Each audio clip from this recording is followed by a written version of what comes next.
This is the Human Operating System Lab, where we learn how humans work so we can build better lives, make better decisions, and help the people around us do the same. This is State Lesson 4, Posture and Movement. In the last lesson, we looked at breathing, not as a trick, not as something separate from real life, but as one of the most direct ways to communicate with your nervous system. Your breath does not just reflect your state, it helps create it. Today, we move to the next layer, posture and movement. Because the way you hold your body, the way you sit, the way you stand, the way you move is not just physical, it is informational. Your body is always sending signals to your brain, and your brain is always listening. Posture and movement is the shape of your state. Most people think posture is about appearance, standing up straight, looking confident, sitting properly, keeping your shoulders back. But posture is much deeper than that. Posture is not only how your body looks from the outside, it is what your body is telling your nervous system from the inside. A collapsed body sends one signal. A tense body sends another. A grounded body sends another. A moving body sends another. Before you explain how you feel, before you analyze the situation, before you tell yourself a story, your body has already started speaking. And often, your thoughts follow the body's lead. Think about what happens when stress enters the body. The shoulders rise, the jaw tightens, the chest closes, the breath becomes shallow, the body begins to brace. Then the mind starts building the explanation. I feel anxious. I feel irritated. Something is wrong. I need to get through this. But the state did not begin only in thought. It began in the body.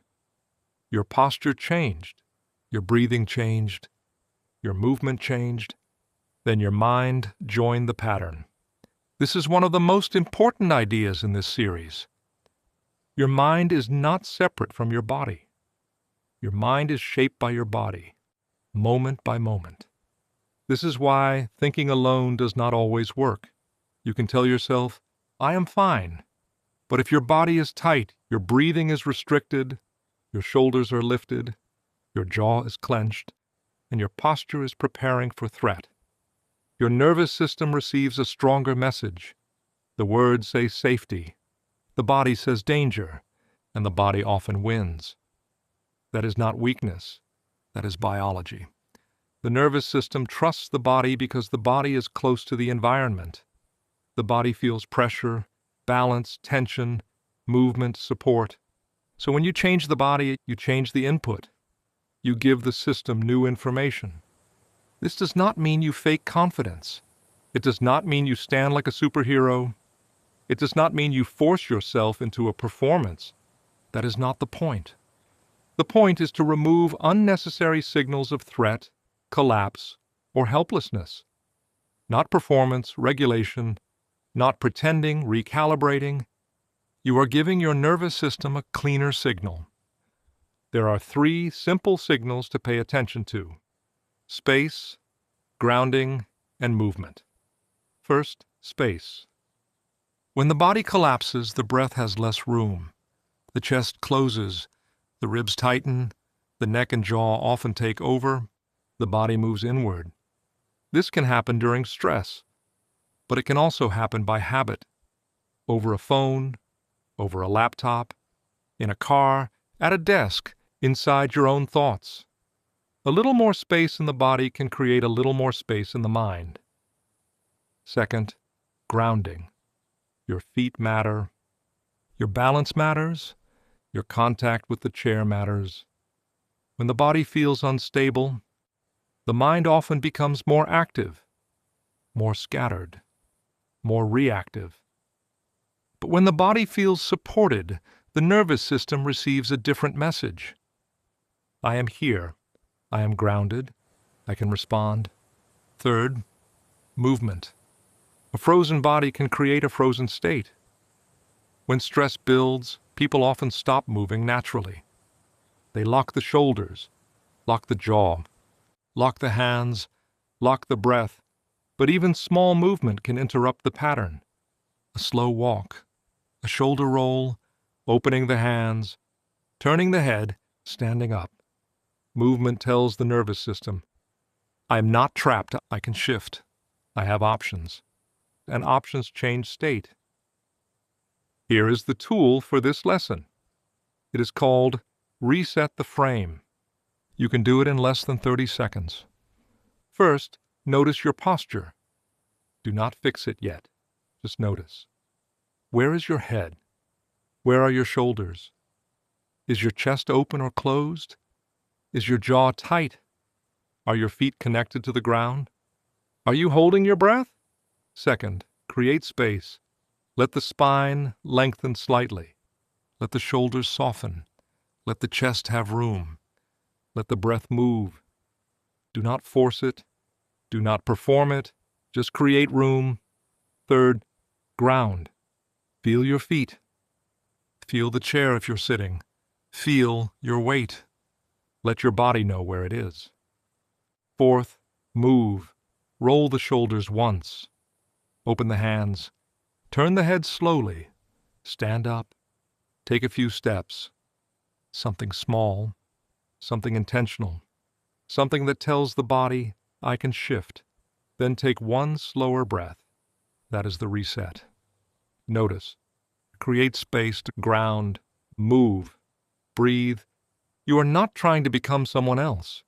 You are giving your nervous system better information. Let's do it once now. Wherever you are, if it is safe, notice your body.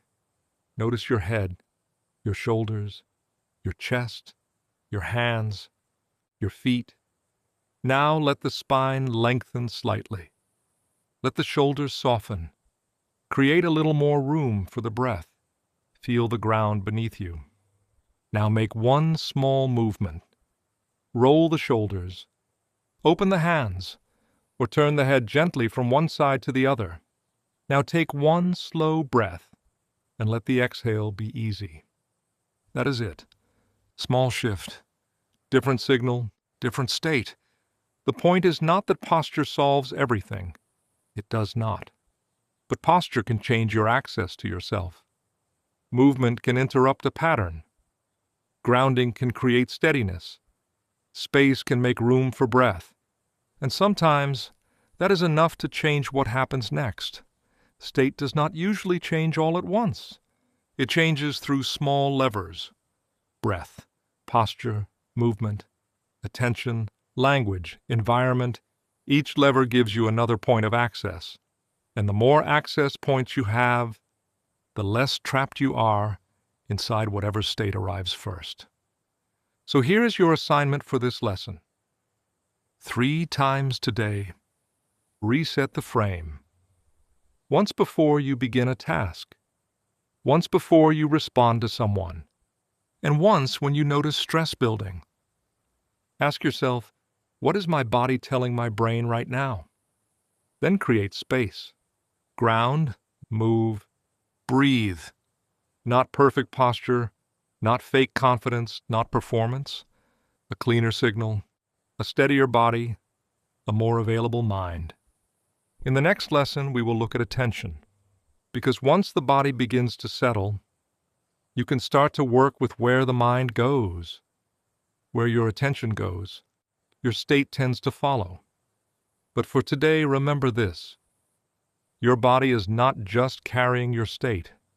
It is helping create it.